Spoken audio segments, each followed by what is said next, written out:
자, 에베소서 5장 22절부터 오늘 조금 기네요. 33절까지입니다. 자, 제가 에베소서 5장 22절 먼저 읽습니다. 아내들이여 자기 남편에게 복종하기를 주께 하듯 하라. 이는 남편이 아내의 머리됨이 그리스도께서 교회의 머리됨과 같으니이다. 그가 바로 몸이 꾸주신지라. 그러므로 교회가 그리스도에게 하듯 아내들도 범사에 자기 남편에게 복종할지니라. 남편들아 아내 사랑하기를 그리스도께서 교회를 사랑하시고 그 교회를 위하여 자신을 주신같이 하라. 이는 거 물로 씻어 말씀으로 깨끗하게 하사 거룩하게 하시고 자기 앞에 영광스러운 교회로 세우사 티나 주름 끝이나 흉주나 이런 것들이 없이 거룩하고 흠이 없게 하려 하십니다. 천천히 또박또박 읽으세요. 이와 같이 남편들도 자기 아내 사랑하기를 자기 자신과 같이 할지니 자기 아내를 사랑하는 자는 자기를 사랑하는 것이라. 누구든지 언제나 자기 육체를 미워하지 않고 오직 양육하여 거룩하기를 그리스도께서 교회에게 함과 같이 하나니 우리는 그 몸의 지체임이라. 그러므로 사람이 부모를 떠나 그의 아내와 합하여 그 둘이 한 육체가 될지니 이 비밀이 크도다. 나는 그리스도와 교회에 대하여 말하노라 같이 읽습니다. 그러나 너희도 각각 자기 아내 사랑하기를 자신같이 하고 아내도 자기 남편을 존경하라. 아멘. 5월달 전체가 가정의 달입니다. 가정의 달이고 어제가 부부의 날이에요. 부부의 날이고 오늘이 이제 부부의 날 그 주일인데 오늘 행복한 가정을 어떻게 일구어갈 것인가 이거에 관해서 오늘 말씀을 전하고자 합니다. 행복한 가정을 하려고 하면 성경은 우리에게 어떻게 가르치고 있는가 이걸 정확히 알아야 되겠죠. 그리고 아내들에 대한 교훈, 남편에 대한 교훈이 오늘 본문에 있습니다. 그것을 오늘 말씀을 따라 하나씩 배워보고 오늘 이 말씀을 가지고 가정에 하나씩 실천을 하시고 행복한 가정을 만드시고 또 우리 자녀들에게 이 성경의 원리를 잘 가르쳐야 해요.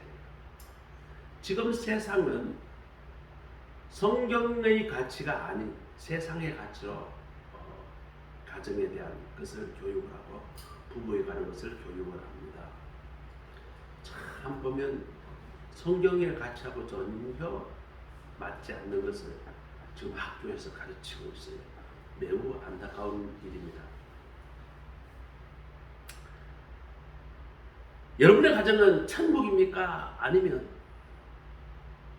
좀 천국보다는 거리가 멀고 오히려 아죽바죽 살고 있는 좀 뭐 지옥까지는 아니겠지만 뭔가 삶이 그렇게 너무 그렇게 고달픈 그런 가정입니까? 시인 괴테는 이야기합니다. 임금이 됐든 백성이 됐든 자기 가정에서 평화를 찾는 자가 가장 행복한 인간이다. 괴테는 그렇게 이야기했어요. 가족 간의 화목을 이루려면 화목해야 뭐 행복하겠죠. 화목하지 않고 맨날 싸우면 그러면 뭐 행복하기보다는 마음의 상처와 갈등만 남게 되죠. 화목을 이루려면 첫째 뭐 어떻게 해야 되는가? 상대방을 이해를 해야. 그게 이해가 쉽게 잘 안 돼요. 서로가 다 생각이 다르고 남자와 여자는 또 생각하는 그 방식이나 살아가는 방식이 전혀 다릅니다. 남자가 나오는 호르몬이 다르고 여자가 나오는 호르몬이 달라서 생각하는 것과 뭐가 중요한지에 대한 것도 서로가 아주 다르기 때문에 서로를 이해하려고 애를 써야 합니다. 이해한다는 말은 영어로는 understanding입니다. 그게 뭐냐면 내가 내 눈높이를 낮춰가지고 상대방의 입장에서 한번 바라보는 거예요. 그렇게 할 때 이해가 된다. understanding. 남편은 아내 입장에서, 아내는 남편 입장에서, 또 부모는 자식의 입장에서, 또 자녀는 부모의 입장에서 그렇게 서로를 바라볼 때에 우리는 이해가 되기 시작합니다. 반대로 이해의 반대말은 뭐예요? 오해입니다. 오해는 뭐예요? misunderstanding. 내가 잘못 알고 있다는 거예요. 뭘 잘못 안다는 거예요? 상대방에 대해서 잘 모르고 있고 잘 알지 못한다는 거예요. 그래서 잘 못 알고. 왜 그러면 상대방에 대해서 잘 이해하지 못하고 잘 못 알고 있는가 하게 되면 내 생각과 내 입장만 나는 생각을 하고 상대방의 입장에 대해서는 전혀 생각을 하지 않기 때문에 오는 현상이 바로 뭔가 오해라는 것입니다.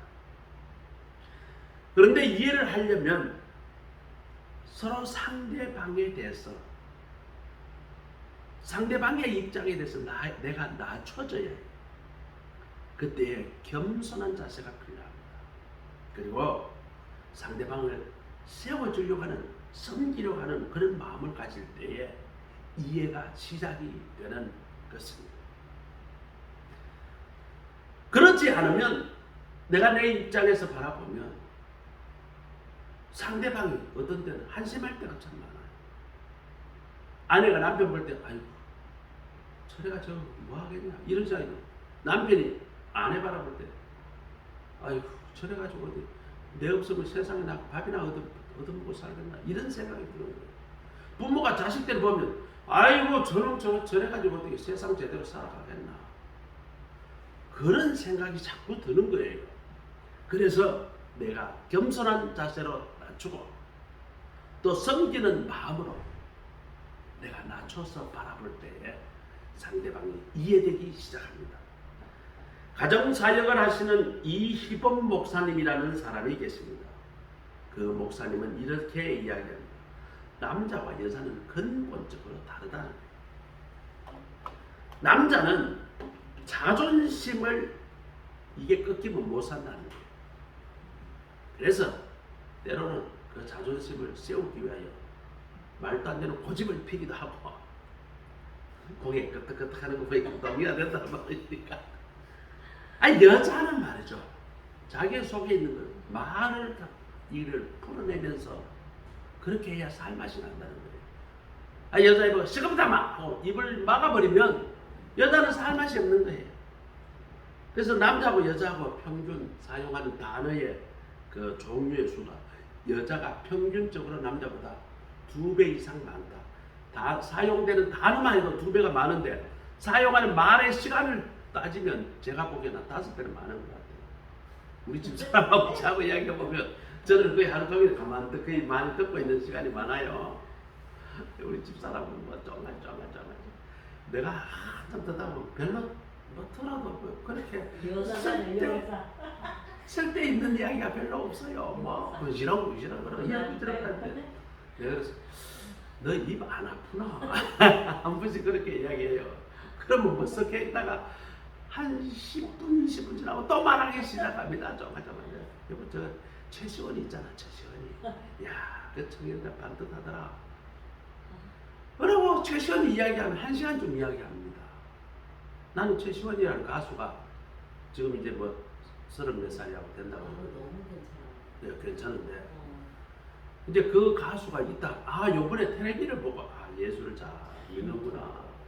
새벽기도 가서 참 기도 열심히 하고 그렇게 생각이 들었는데 그 전에는 그런 애가 있는지도 잘 몰랐어요. 저도 그래서 알았어요. 어쨌거나 최시원이 입에 침이 마르도록 했던 말도 하고 또 했는데 내가 그랬다가 그래 최시원이 같은 아들을 하나 만들어 보지 와 이러면 그 말이 아니고 얕은 여자는 말하는 재미가 있어야 살아요. 말 못하게 하면요 매우 멋스게 하고 아주 그냥 재미없어 해요. 그래서 남자와 여자는 아주 근본적으로 다르다. 이번 목사님이 말씀하는 겁니다. 이거를 이해를 못하면 사사건건 싸우는 거예요. 여자가 말이 많아가지고 시끄러워. 뭐 이렇게 구박을 주고 남자 똥꼬집만 피가지고 저러니까 저게 뭐 일이 되느냐고 여자가 또 그렇게 면박을 주고 그러면 또 싸움이 되죠. 아이고 그러면 뭐 남자 자존심 건드렸다가요. 그럼 몇 개 깨지는 집 많아요. 그럴 때 가만히 있어야 돼. 가만히 있어야 돼요. 그래서 만나지. 그래야 만나지. 근데 여자가 잔소리 많이 한다고 막 쥐바고 막 이러면 또 싸움 난단 말이죠. 네, 여자와 남자가 이렇게 근본적으로 차이가 있다는 것입니다. 오늘날 한국 가정의 행복을 잃어갑니다. 예전에는 뭐 좀 찌그락빠그락 해도요, 자식 키우는 재미, 손주 키우는 재미. 그때 예전에는 저도 우리 부모님 모셨습니다만 저보다 더 윗세대는 부모님하고 같이 살았잖아요. 아이고 어느 집에 노인네가 너무 나이 들어서 노망해 때 치매가 많이 왔다는 거죠. 요즘 같으면 노인네들 치매 걸리면 어디로 갑니까? 요양원. 다 요양원에 보냅니다. 전에는 요양원이라는 데도 없었지만은 대부분 우리 어머니 아버지도 할머니 소대변을 6개월 동안 받아냈어요. 아이고 마지막에 할머니 돌아가실 때는요, 자기가 창피스러우니까 똥을 싸고 자기가 치운다고 그걸 손 쭉 버린다고 툭 버리면 온 벽에다가 그냥 똥이. 그걸 우리 어머니가 다 닦아내고 제가 옆에 보고 자랐어요. 그러면서도 말이죠. 아이고 우리 어머니가 할머니 돌아가실 때 얼마나 그렇게 효도를 못했다고 울고 하는지 몰라요. 아이고 때내가 돌아가셨는데 할머니가 연세가 많아서 돌아가셨는데 효도를 마지막에 그렇게 못했다고 그렇게 우는 모습. 그런 모습이 그런 가운데 행복이 있죠. 부모들도 내가 자식에게 돌봄 받는구나. 요즘은 말이죠. 노인네들도 혼자 사는 사람이 많습니다. 우리 정남희 권사님도 혼자 사시고 많은 분이 혼자 사시고 있는데 우리 권사님 정 권사님도 혼자 사시고 나이도 혼자 계시고 한데 전에는 가정이 대가족 제도였잖아요. 그죠? 얼마나 힘들었어요. 몇 년이가 진짜 꼭두 새벽부터 저녁까지 쉴 틈에 앉아 있을 새가 없어. 농번기 되면요. 아이고 새벽에 아침밥하고요. 그때는 참이라는 것이 중참을 내서요. 또 아침과 점심 사이에 중간에 국수를 끓거나 먹을 것도 내줘야 돼요.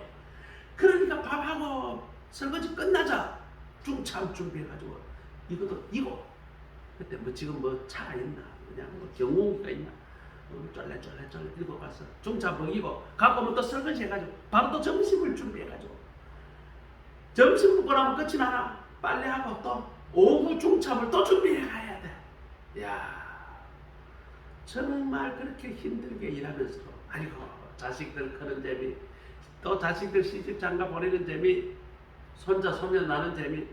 아이고 그래서 말이죠. 힘이 그렇게 들어도 그런 재미로 행복하게 살았는데 요즘은 말이죠.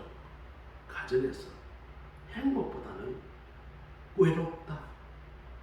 아이고 남편이 옆에 있지만 공허하다. 아니 그런 사람이 많아요. 가정의 위기가 찾아왔다는 말이죠. 우리 인생의 행복을 가져다 주는 이 가정에서의 어떤 원칙과 정확한 법칙은 어디 있을까요? 바로 성경에 있어요. 오늘 그 성경에서 보면 이 성경의 법칙을 잘 알고 우리도 이것을 잘 실천을 해야 되고 우리 자녀들 이게 이제 참 이게 문제예요. 자녀들에게 이게 꼭 가르쳐야 합니다. 오늘 첫 번째 아내는 어떻게 남편을 세워줘야 하는가? 22절, 24절까지의 그 본문에 보면 첫째 남편은 여자는 남편에게 가정에서 순종해야 돼요. 남편 때로는 조금 여자가 생각하기에 좀 이해가 안 되고 조금 논리가 안 맞아도 어떻게 하라고? 남편에게 순종하라. 그리고 33절에 존경하라. 그런 표현을 썼어요. 성경의 원리는 뭔가? 아내는 남편에게 어떻게 하라? 순종하고 존경을 하라고 성경은 가르칩니다. 오늘날 가정의 가장 근본적인 문제가 뭐냐면 가정에서의 권위의 상실입니다.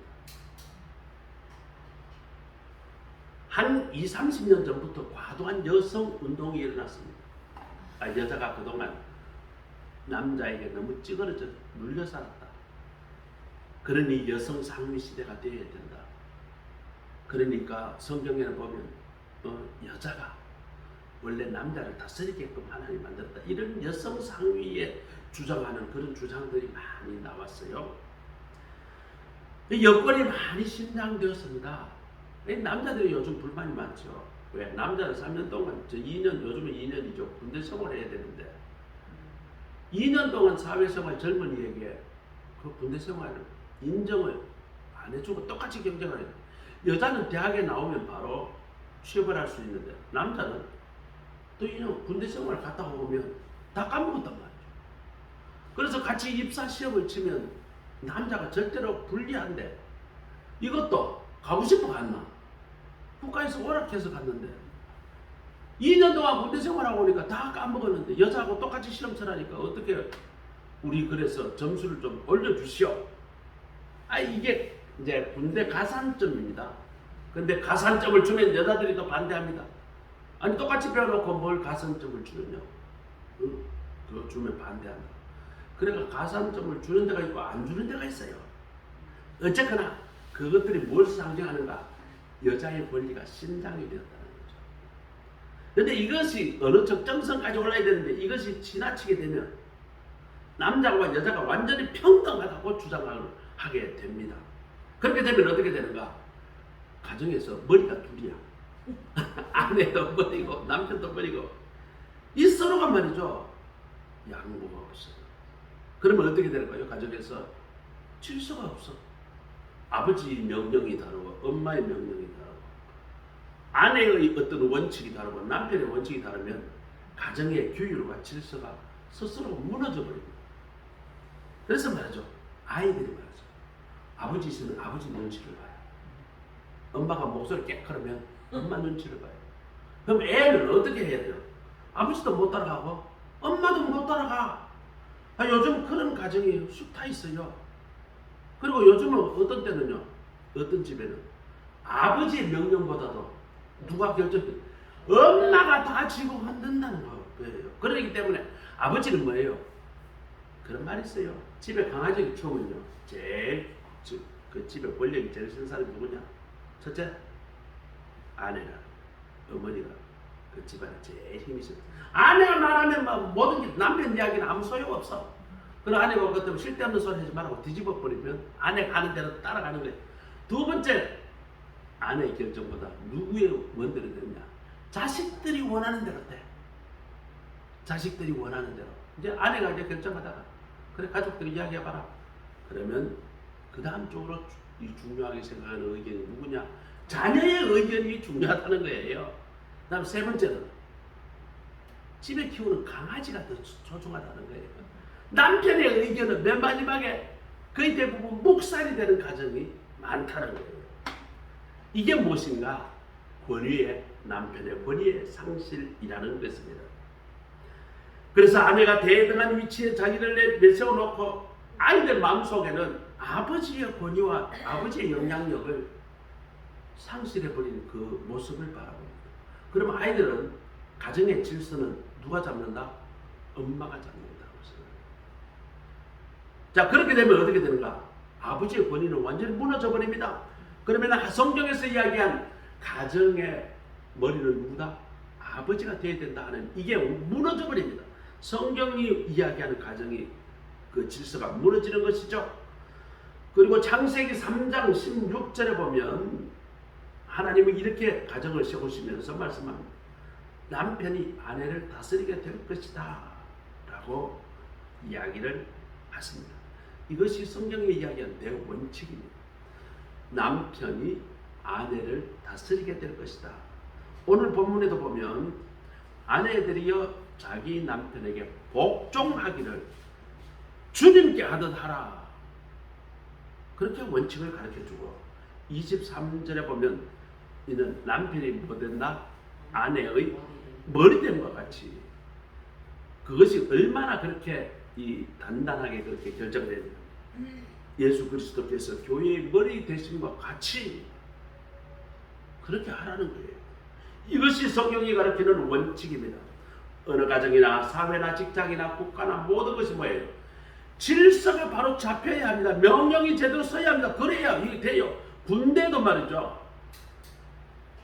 사단장, 대대장, 뭐 중대장 이런 사람들이 명령이 제대로 쓰고 그 명령대로 부하가 딱딱딱 움직일 때에 전쟁이 나면 안 죽습니다. 그런데 명령을 하는데 밑에서 안 움직이면 그 부대는 순식간에 다 죽게 됩니다. 왜요?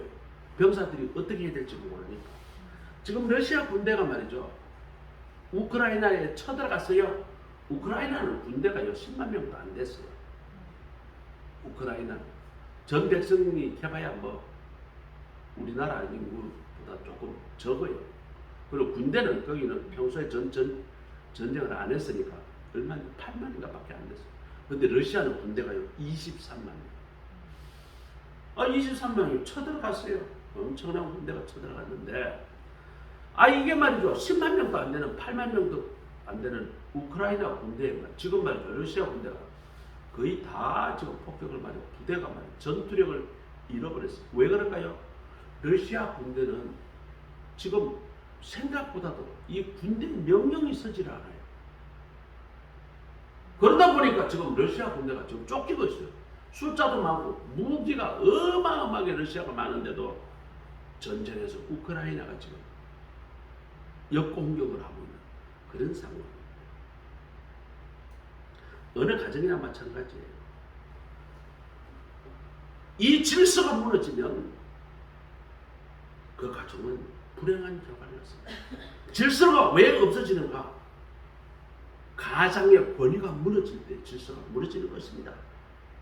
하나님이 가정에 세워진 질서의 원리는 뭔가? 남자를 머리되게 세워주시고 그렇게 여자는 남자에게 복종하라.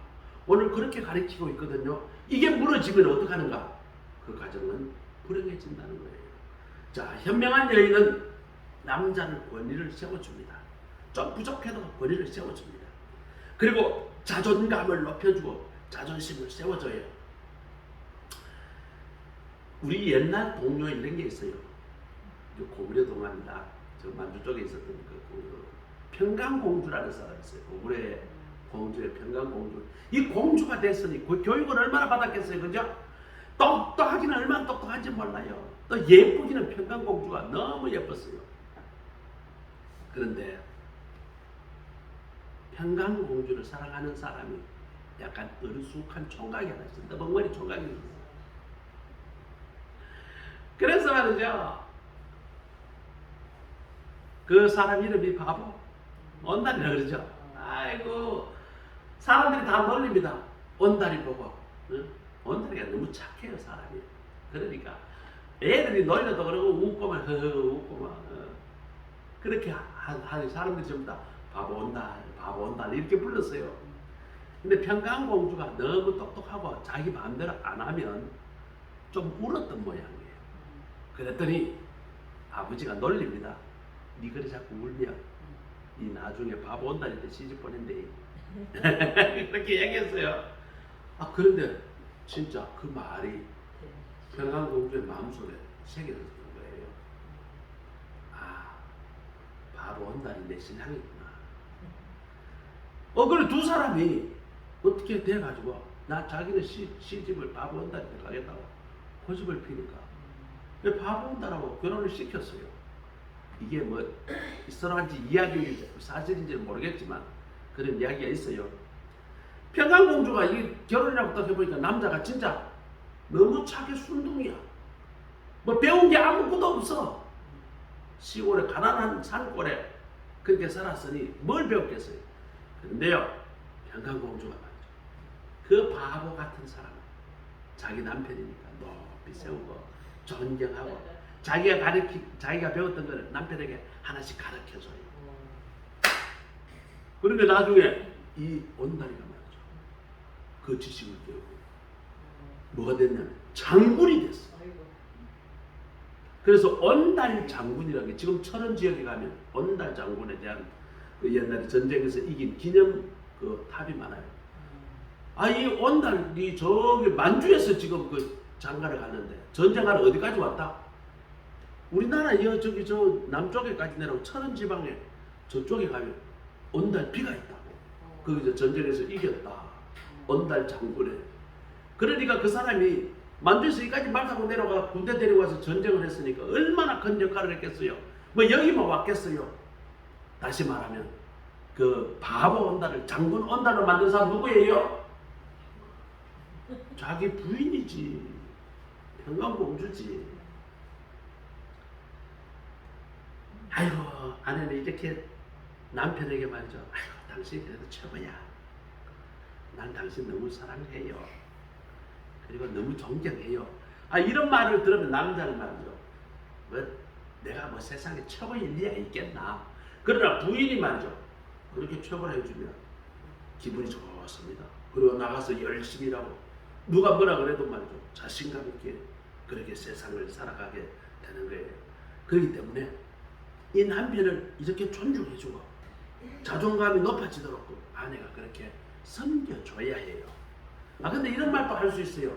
남녀가 평등한데 뭘 그렇게 여자가 남녀를 높여줘야 되냐. 그거 불합리하다. 이렇게 주장할 수도 있어요.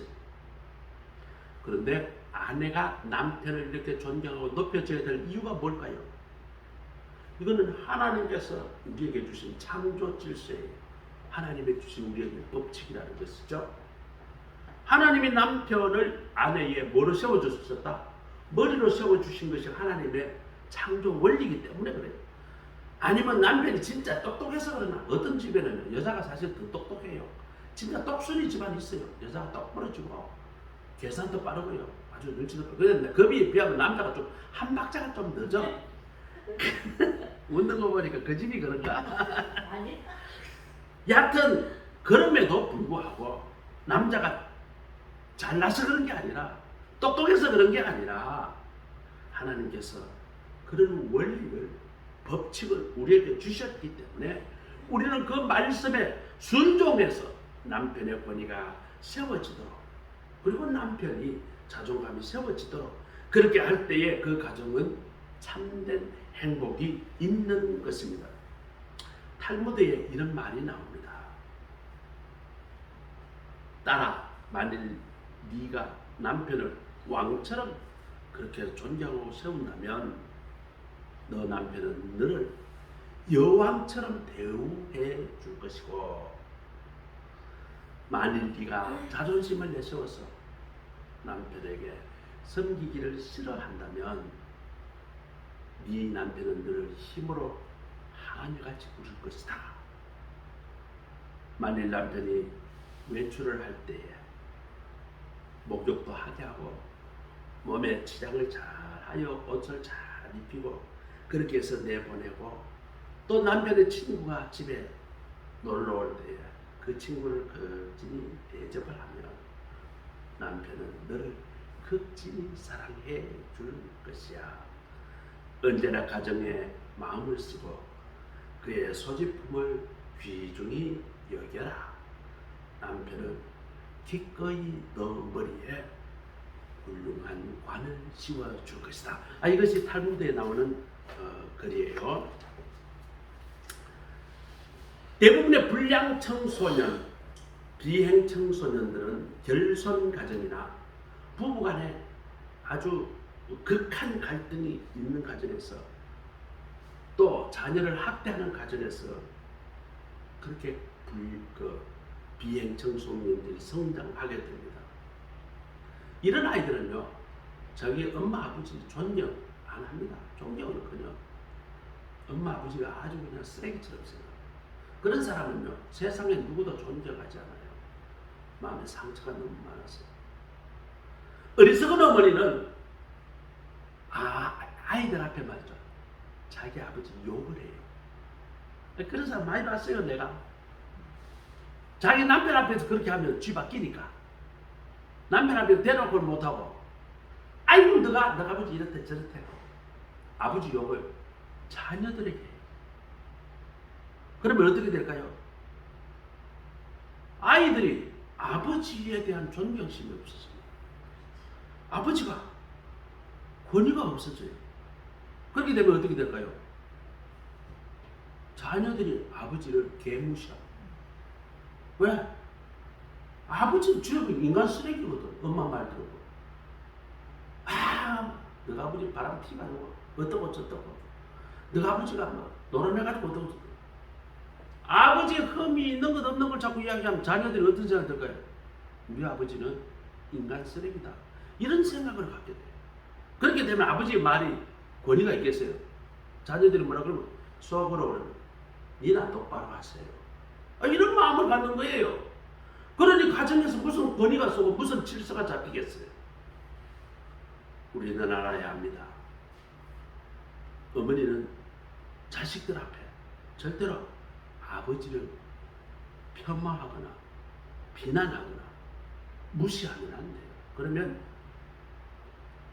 아내는 그 순간에 속이 좀 시원할지 욕을 시큰했으니까 좀 속이 시원할지 모르겠는데 그것 때문에 자녀가 얼마나 깊은 상처를 입게 되는지 몰라요. 왜? 하나님이 주신 그 창조 질서가 그 마음속에 깨어지기 때문에. 그러면 아버지 권위가 상실합니다. 그러면 그 가정은 질서가 무너져요. 그러면 그 가정에 하나님이 주신 참 행복이 사라집니다. 그래서 그러면 어머니 어떻게 될까? 둘이서야 싸우든 뭘 하든 자식들 앞에는 어떻게 돼요? 남편을 세워줘야 해요. 왜? 자녀가 그래야 부모를 존경하기 때문에. 그래야 가정의 질서가 서기 때문에. 가정의 질서가 바로 서게 되면 그 가정에 하나님이 주신 참 행복이 임하게 될 것입니다. 자, 마지막으로는 남편에게 교훈합니다. 25절에 보니까 남편들아 아내의 사랑의 길을 어떻게 하라? 그리스도께서 교회를 사랑하시고 그 교회를 위하여 자신을 주심같이 교회를 너무 사랑해서 예수 이름을 십자가에 죽으셨다. 죽기까지 사랑해라는 말이죠. 28절에 보니까 남편들도 아내 사랑하기를 자기 자신을 사랑하듯이 사랑하고 자기 아내를 사랑하는 자는 자기를 사랑하는 거하고 똑같다는 거예요. 아내를 사랑하고 귀히 여기면 나를 사랑한다는 거예요. 아내가 나를 섬겨주고 나를 존중시켜주니까 내가 나를 사랑하는 최대의 비결은 뭔가? 아내를 아주 죽도록 사랑해버리는 거예요. 성경이 남편에게 주시는 말씀은 뭐냐? 주님이 교회를 위해서 죽도록 사랑하는 것 같이 그 아내를 위해 죽도록 사랑하라는 것입니다. 하나의 이야기가 있습니다. 사랑하는 연인이 있었어요. 참 남자도 참 견실해요. 여자도 아주 아름답고 여자는 그 집안이 그 아버지가 중소기업을 해서 잘 살았어요. 그 여자가 말이죠. 멋쟁이에요. 참 이렇게 남자도 열심히 사업을 해가지고 돈을 좀 잘 벌고 이래서 결혼하기 전에 아파트도 제법 괜찮은 아파트 34평짜리 아파트 하나 준비해놨어요. 둘이가 말이죠. 너무 알콩달콩 사랑했어요. 그래서 결혼을 하자 다 이야기가 됐어요. 그래서 이제 아파트가 34평이다 이렇게 되니까 여자들이 그러면 그 아파트 이 도면이 어떻게 되냐? 도면까지 받아가지고 이제 여자가 이제 살림을 해가야 되잖아요. 그래가지고 농은 얼마나짜리 들어가고 기왕에 신혼이니까 조금 더 멋있는 거 사야지. 식탁은 어떤 거, 그릇은 얼마나 사고 뭐 어떻고 뭐가 어떻고 이래 보니까요. 텔레비하고 다 사니까 2천만 원 가지고도 부족해요. 가구만 사는데도 2천만 원이 딱 넘어서는 거예요. 뭐 사고 뭐 사다 보니까 6천만 원이 넘었어요. 야, 그 34평을 신혼살림을 채우려고 하니까 1억이 조금 안 되더라고요. 그래도 뭐 여자는 열심히 이제 결혼 준비를 합니다. 그런데 그러는 와중에 여자 아버지가 부도가 나왔어요. 여자가 순식간에 부도가 났어요. 그 집이 완전히 풍비박산이라고 거지가 되었어요. 그러다 그 아버지는 그 쇼크를 받고 뇌에 혈관이 터져가지고 병원에 입원하게 됐어요. 뇌수술 받고요. 피를 뽑고 거기다 혈관 터진 거 입고 다시 그렇게 병원에서 아버지가 의식도 없이 쓰러지고, 그리고 그 집안은 다 경매가 나와서 다 넘어가 아무것도 없게 돼. 완전히 꺼지거든. 그래도 이미 약혼식 끝내고 결혼식 날짜까지 잡았으니 날짜가 차곡차곡 다가옵니다. 결혼식 한 달 앞둔 어느 날, 그 총각이 여자의 손을 꼭 잡고 고백합니다. 자기 내 마음 알지? 내가 당신을 얼마나 사랑하는지 알지? 근데 사실은 내가 저때 보여줬던 그 아파트는 사실 내 아파트가 아니야. 당신을 내가 너무 사랑해가지고 당신 놓치기 싫었어. 내가 거짓말을 했어. 남의 아파트야. 근데 여자는 크게 실망을 안 했어요. 만일 그게 그 남자 집이라 해도 1억을 들여가지고 세간을 준비해갈 세간이 없는 거예요. 그러니까 지금은 오히려 잘 됐다. 뭐 조그만한데 그렇게 비싸지 않은 것으로 채우면 되겠지. 그래서 작은 빌라 조그만한 걸 반지하를 얻어가지고 들어갔어요. 그게 뭐 작으니까 뭐 사갈 게 별로 없어. 농도 작은 거. 가스레인지도 뭐 2불짜리 조그만한 거 값싼 거. 다 값싼 거를. 그런데 말이죠. 반지하 방이고 작은데도 둘이가 그렇게 행복했어요. 그런데 첫 달 월급을 갖고 오는데 남편이 자기는 세상에 한 400만 원 월급 받는다 그랬는데 월급 받다 주는데 보니까 절반밖에 안 돼요. 그래도 뭐 작은 집이고 뭐 빌라이니까 다른 비용 안 들어가니까 둘이서 뭐 먹고 사는데 그것만 하면 좀 부족하지만 먹고는 살 수 있으니까 행복했어요.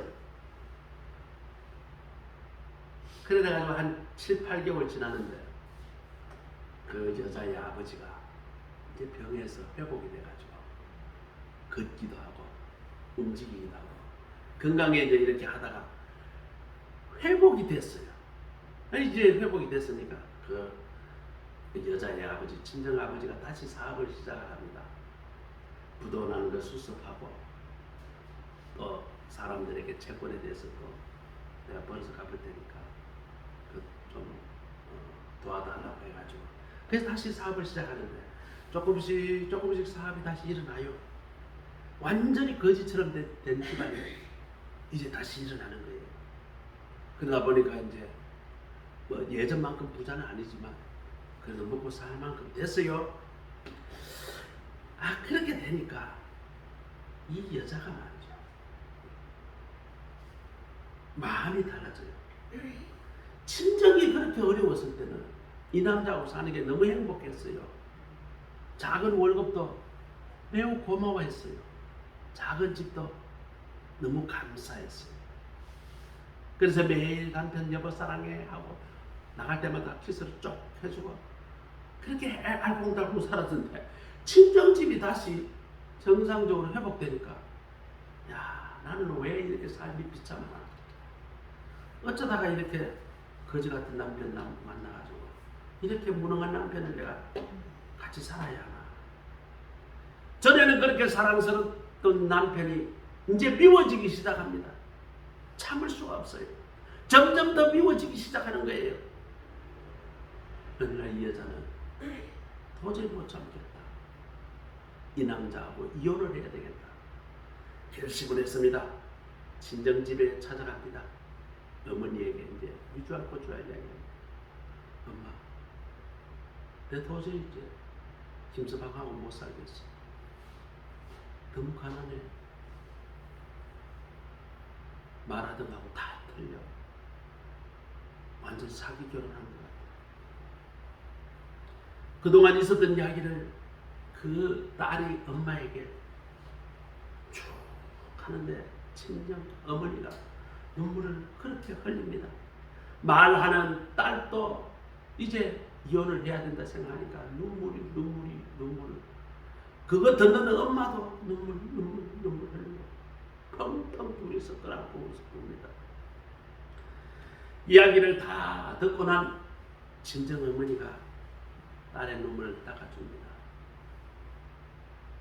딸의 눈물, 얘야, 이 이야기는 차마 내가 죽을 때까지 안 하려고 그랬는데 이 이야기를 좀 들어보면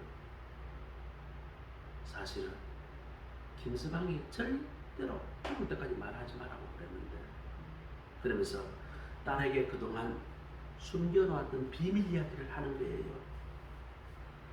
남자가, 이 여자가 전에는 발랄했는데 집안이 부도가 나고 그렇게 막 너무 어두워지는 거예요. 이 남자가 장모 될 사람한테 가서 물어봅니다. 어떻게 된 겁니까? 사실은 이렇게 부도가 나서 거지가 됩니다. 그리고 그 딸의 아버지가 지금 병원 중환자실에 누워있고 뇌수술을 해야 됩니다. 그래서 이 남자가 말이죠, 그 아파트를 파는 거예요.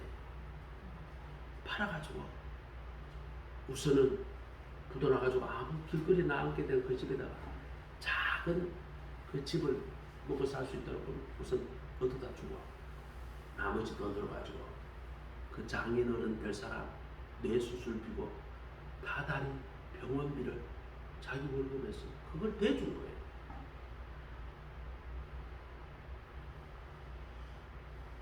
그리고 장모의 누구에게도 다 이야기합니다. 절대로 자기 아내에게 이야기하지 마라. 만일 아내가 그걸 알면 얼마나 기죽어 살겠냐. 내가 내 남편이 이 집 식구도 먹이 살리기 힘든데 친정 집 식구 집도 구해주고 병원비 다 대주고 생활비 보태줬다 하면 그 사실을 알면 이 여자가 얼마나 기죽어 살겠냐. 그러니 내 아내에게는 절대로 비밀을 해달라고 그동안 그렇게 당부를 했다는 거예요. 그 이야기를 듣고 이 딸애가 말이죠, 얼마나 미안하고 얼마나 감동을 받았는지 몰라요. 친정에 올 때는 슬픔과 절망의 눈물이었다면 남편의 사랑을 이야기 들어 안 순간에는 뜨거운 눈물과 감동의 눈물이 쏟아진 거예요. 가슴 사무치도록 밀려오는 그 자기 남편의 크고 깊은 사랑에 하염없이 울고 또 울었다고 합니다. 한국의 나이 드신 남자들은 자기 아내에게 잘 고마운 표현 잘 안 해요. 우리 이제 권사님 남편, 우리 권사님에게 고맙다 표현 잘 합니까? 생전에 안 해요. 사랑한다는 이야기는 합니까? 안 해요. 한번 들어보긴 했습니까? 젊었을 때는 했을 거 아니야. 젊었을 때, 예뻤을 때. 우리 20살 때 시집 왔으니까. 그때는 사랑 표현 많이 안 했어요. 경상도가 좀 뚝뚝해. 그래요. 사랑은요, 표현을 해야 됩니다. 말을 해야 돼요. 우리 자식들에게도 마찬가지예요. 자식들 참 사랑하잖아요. 근데요, 사랑 표현을 잘 안 하면요, 야, 사랑한다고 이야기해봐라 그러면요, 에이 그거 뭐 말로 해서 아나, 눈만 보면 알지. 서구를 하지. 아닙니다. 표현을 해야 표현해야 된대. 표현. 예수 믿는 사람은 특히요, 사랑한다는 표현을 해야 됩니다. 우리는 예수님께 예수님 사랑합니다, 하나님 사랑합니다, 기도할 때도 하고 찬송할 때도 예수님 사랑, 예수님 사랑, 찬양 표현을 잘 해요. 그런데 예수님 하나님이 성경에 보면요, 그런 사랑을 표현하라고 이야기해요. 요한 1서에 보면요, 하나님은 사랑이시라. 그 표현이 해야 상대방이 사랑한 줄 알지만 더 합니다. 오늘 돌아가서요, 자식들에게 전화를 해가지고 어떻게 사니? 마지막에 야야 니 진짜 사랑한대 한번 하고 딱 끊어보세요. 왜? 쑥스러우니까 한번 해보세요. 근데 그게 안 돼요. 그러니까 해보라고 오늘 가서. 저는요 처음에 참 안 했는데 지금 하죠. 한 10년 전부터는 우리 집 애들이 전화할 때 꼭 아빠는 너를 이 지구상에서 제일 사랑한다. 항상 전화 끈 마지막에는 그 말을 해요.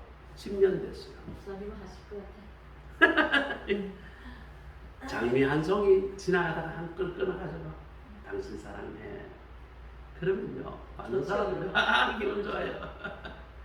요즘 우리 집사람에게 제가 네. 중국에서 이제 예쁜 시계가 있어요. 값도 크게 비싸지 않아요. 그 다양한 무늬가 있는 그 시계를 사서 우리 아내에게 줍니다. 그 여보이가 여봐 당신들 맞네. 아 당신들 참 좋아. 그러면요 그게 크게 비싸진 않은데 그거 끼고 말이죠. 아 이렇게 했어. 왜요? 그 사랑이 그것으로 표현됐다는 걸 알거든요. 손을 잡아주고 또 부부간의 스킨십도 많이 하고 자녀에게도 스킨십을 많이 하세요. 사랑해. 등도 쓰든지 뭐 손도 잡아주고 사랑해. 하세요. 왜? 그렇게 해야 그 사람에게 사랑이 전달되고 그 사람이 더 정복됩니다. 자, 가정의 달 5월달 뭐 우리가 뭐 5월달만 가정이 행복해서는 안 되겠죠. 1년 내내 아니 평생 동안 행복해야 되는데 이 행복한 가정을 이루려고 하고 우리 자식들에게 이 행복한 이 원리를 이렇게 세대에게 넘겨주려면 어떻게 해야 될까? 가만히 있으면 절대로 이루어지지 않아. 굉장한 노력이 필요합니다. 성경의 원칙 오늘 가르쳐 줬어요. 이것을 잘 이해하고 이렇게 되도록 가족 모두가 협력하고 모두 노력할 때에 가정이 행복이 이루어지는 것입니다.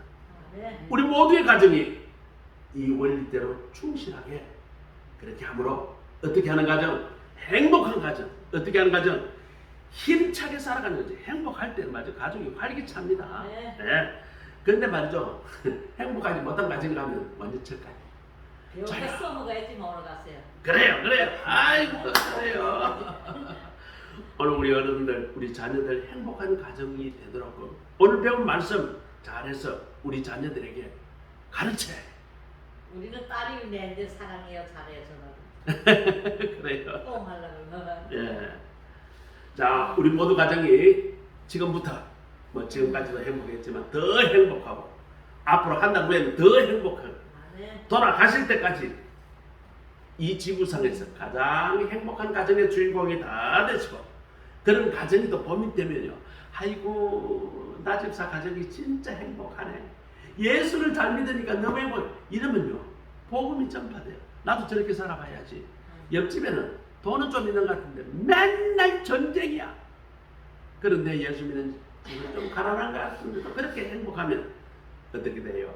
복음이 전하는 그 모범이 됩니다. 그러한 가정, 우리의 삶을 통해서 복음이 전파되는 그런 가정의 주인공이 다 되시기를 주님의 이름으로 축복합니다. 네, 기도하겠습니다. 하나님 감사합니다. 오늘 말씀을 통해서 오늘 행복한 가정을 어떻게 이룰 것인가 오늘 말씀을 통해서 배웠습니다. 하나님께서 우리 가정을 주시고 서로를 이해하고 서로 섬기고 겸손한 자세로 이해하며 살아가라. 그리고 아내는 남편에게 순종하고 남편을 존경하라. 남편은 아내를 예수님이 교회를 사랑하여 자기 몸을 죽이신 것 같이 죽도록 사랑하라. 오늘 그 말씀을 교훈을 받습니다. 우리가 이 사랑을 그저 머릿속으로만 생각하는 것이 아니라 사랑을 실천하고 말하고 전달하고 그 사랑이 배가 되는 그러한 행복한 가정의 주인공이 되게 하옵소서. 예수 그리스도의 이름으로 감사하며 기도드립니다. 아멘. 우리 찬송가 559장 우리 같이 찬송 부르시겠습니다.